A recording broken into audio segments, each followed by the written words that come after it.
1955 খ্ৰীষ্টাব্দত ঐতিহাসিক দিঘিৰ পুখুৰীৰ বুকুত এচাম ধৰ্মানুৰাগী তথা শান্তি সম্প্ৰীতিৰ পৃষ্ঠপোষক মহানুভৱ ব্যক্তিয়ে এই দিঘিপাৰ ৰাস মহোৎসৱৰ আয়োজন কৰিছিল আৰু এই ধাৰা অব্যাহত ৰাখি এতিয়া 70 সংখ্যক ৰাস মহোৎসৱ উদযাপনৰ দিশে আগবাঢ়িছে আৰু খন্তেক পিছতে এই 70 সংখ্যক দিঘিপাৰ শ্ৰী শ্ৰী হৰি মন্দিৰৰ শ্ৰীকৃষ্ণ ৰাস উৎসৱৰ উদ্বোধন কৰা হ'ব আৰু উদ্বোধন কৰিব অসম চৰকাৰৰ মন্ত্ৰী কেশৱ মহন্তদেৱে। লগতে উপস্থিত থাকিব দিঘিপাৰ ৰাস মহোৎসৱৰ সভাপতি দিলীপ শইকীয়াদেৱ। গতিকে আপোনালোকক খন্তেক পিছতে দেখুৱাবলৈ চেষ্টা কৰিম আৰু 2022 চনৰ পৰা এক বেলেগ ধৰণে পৰিৱৰ্তন হৈছে এই দিঘিপাৰ ৰাসখনি। আপোনালোকে নিশ্চয় জানে, আগতে আমাৰ মৃন্ময় মূৰ্তিৰ দ্বাৰা ৰাস আয়োজন কৰা হৈছিলে, এতিয়া মহাৰাস মানুহৰ ৰাস আয়োজন কৰা হৈছে। গতিকে 2022, 23, 24 পৰা এক পৰিৱৰ্তন আহিছে দিঘিপাৰ ৰাসৰ। গতিকে আপোনালোকে আহিব, এই শুভ অনুষ্ঠানটো দেখুৱাবলৈ চেষ্টা কৰিম ভিডিঅ'টোৰ জৰিয়তে। চাই থাকিব, একেলগে ভাল পাব। ধন্যবাদ।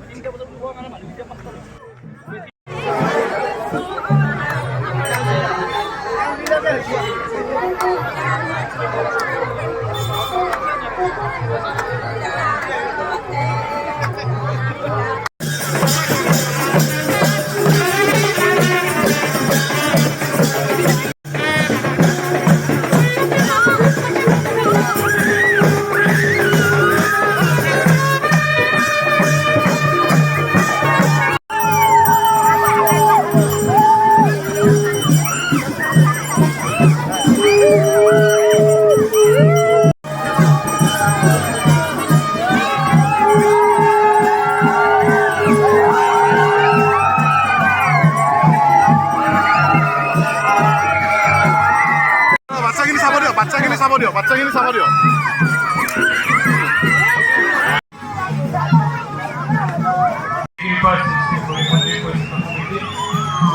নৱেম্বৰৰ থেকে আমি ৰাসোৎসৱৰ অনুষ্ঠান আয়োজন কৰিম আৰু সেইমতে আমি নৱেম্বৰৰ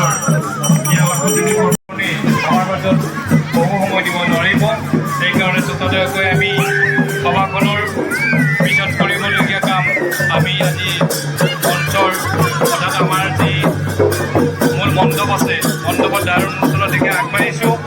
প্ৰধান ব্যক্তিসকল, দিঘিপাৰ শ্ৰী শ্ৰী হৰি মন্দিৰ পৰিচালনা সমিতি, লগতে 70 সংখ্যক শ্ৰীকৃষ্ণ ৰাস মহোৎসৱ উদযাপন সমিতিৰ তৰফৰ পৰা আপোনালোক আটাইলৈকে শ্ৰদ্ধা আৰু কৃতজ্ঞতা জ্ঞাপন কৰিছোঁ।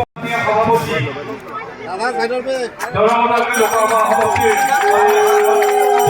মহোদয়ে আমাৰ আজি উদ্বোধন মাননীয় মহন্ত মহোদয়ক এখন গামোচাৰ আদৰণি জনাইছে। ইয়াৰ পিছতে আমাৰ হৰি মন্দিৰ পৰিচালনা সমিতিৰ সন্মানীয় সাধাৰণ সম্পাদক ভগী শইকীয়াদেৱে এটি জাতিৰে তেখেতক আদৰণি জনাব।